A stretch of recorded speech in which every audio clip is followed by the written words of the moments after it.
The tables have turned in Minneapolis. After weeks of harassment, intimidation, and coordinated attacks on federal immigration agents, ICE finally reached their breaking point. And what happened next is sending shockwaves through the entire Sanctuary City establishment.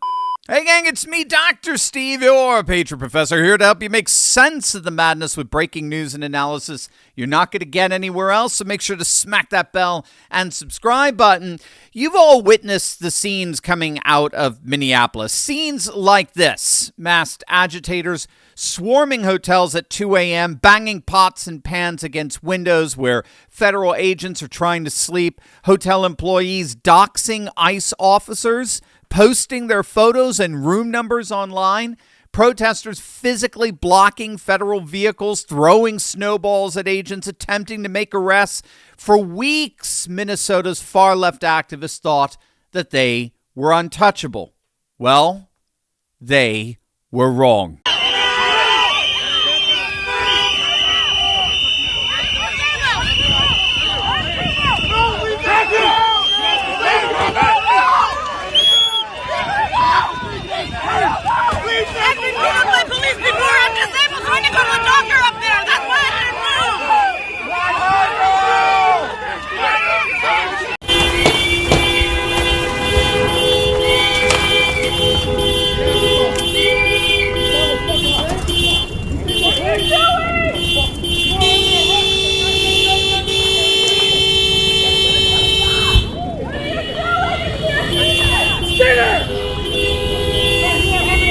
In a dramatic escalation captured on multiple videos, Border Patrol and ICE agents have stopped playing nice.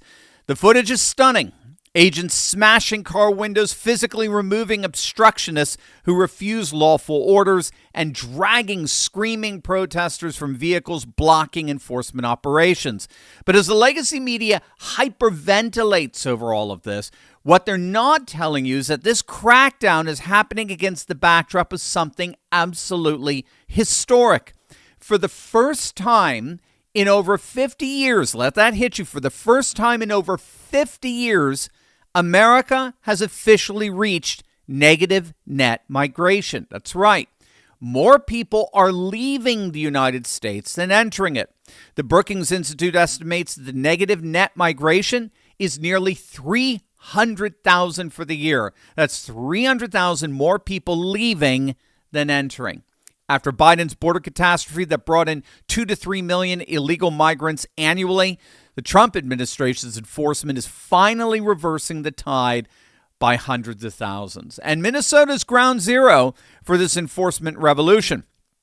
Operation Metro Surge has deployed over 2,000 federal agents to the Twin Cities. That's nearly 5 times the total amount of police officers in the city, in what DHS calls the largest immigration enforcement operation ever carried out. And why Minnesota?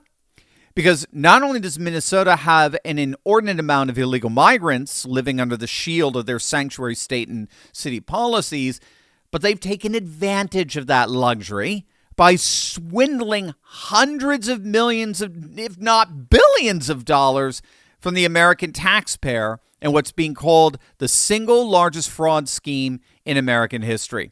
President Trump isn't playing games anymore. On January 21st in Detroit, he announced that starting February 1st, federal payments to sanctuary cities and states will cease entirely. Every single dime of federal money that goes to these cities and states will be completely cut off. Minnesota's the first. All federal funds have already been suspended in direct response to the revelation of the amount of fraud that pervades their government at the highest levels. But Trump went even further. The administration has now officially terminated TPS, temporary protected status, for all Somalians in the country, affecting thousands of Somali nationals who will lose their protection from deportation as of March 17th. DHS Secretary Kristi Noem was crystal clear. Temporary means temporary. Country conditions in Somalia have improved to the point that it no longer meets the law's requirement for temporary protected status. The message to those without legal status: leave. It's time to leave voluntarily or face targeted enforcement arrest and formal removal proceedings. This is why the anti-ICE protests have become so desperate and so violent. The activists know their sanctuary city gravy train is ending. They know they're losing their money. They know they're losing their future voters. They know they're losing what's left of their dwindling political and cultural power. They are losing, and they know it. And so they've resorted to anarchy and social destabilization, surrounding hotels, banging on doors, shining high-powered flashlights into windows, blocking traffic. A Marriott employee in Minneapolis was just fired for actually doxing ICE agents, posting their names and photos on an anti-ICE Reddit group. Hotels have been overrun by mobs hunting for federal officers. And here's the most disturbing part. Some sanctuary city officials have prohibited local police from responding to provide support when ICE agents come under assault by violent left-wing protesters. Let that hit you.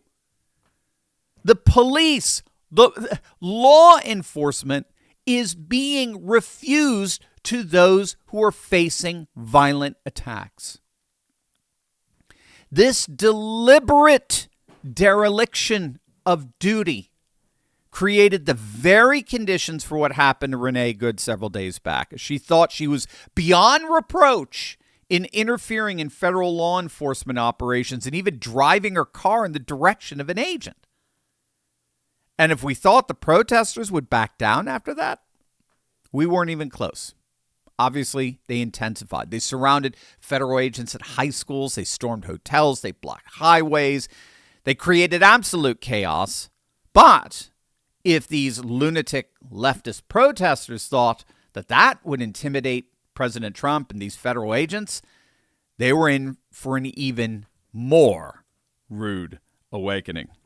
But first, bombshell revelations are ripping the mask off deep state corruption. Venezuela's ex-intelligence chief just exposed Maduro's narco-terror empire tied to China, Iran, Russia, and Hezbollah, and named corrupt U.S. politicians and officials who allegedly took millions to keep the regime alive. Those same dishonest forces are also sabotaging our financial system right here at home, draining your retirement savings to fund their globalist agenda. President Trump is leading the fight back, building a strategic Bitcoin reserve and opening retirement accounts to crypto. Follow his lead, move your wealth into crypto assets with Block Trust IRA. Their Animus AI platform has outperformed Bitcoin by 250% since 2020, providing essential wealth defense against the deep state's thieving tentacles. Go to TurleyTalksCrypto.com right now. Get a free $2,500 funding bonus when you open up your account with them. That's TurleyTalksCrypto.com to secure your family's future today. These buses are loaded up with illegal aliens being driven to a deportation plane at Minneapolis airport. Literal busloads of illegals are being flown out of Minneapolis every day by DHS on a chartered Boeing 737, finally being sent back to where they came from. Since Operation Metro Surge began, DHS has made over 2,000 arrests in Minnesota alone. Again, keep in mind, the police department in Minneapolis is only about 400 or 500 officers. This massive flooding of the zone, that as border czar Tom Homan likes to call it, is swarming the cities with thousands of ICE officers. It's absolutely rocking the entire liberal establishment there to their core. Make no mistake, Minnesota's sanctuary politicians are panicking. The state, along with Minneapolis and St. Paul, have sued the Trump administration, claiming Operation Metro Surge violates the First and 10th Amendments. Governor Tim Walz called it a war that's being waged against Minnesota. Minneapolis Mayor Jacob Fry, whose borderline illiteracy seems to know no bounds, tried to ban federal officials from actually using city property for staging areas. Trump's response to all that? Send more troops. Deploy more tactical units. Smash more windows. And make it clear, if you obstruct federal law enforcement, there will be consequences, and they will be severe. The contrast couldn't be starker.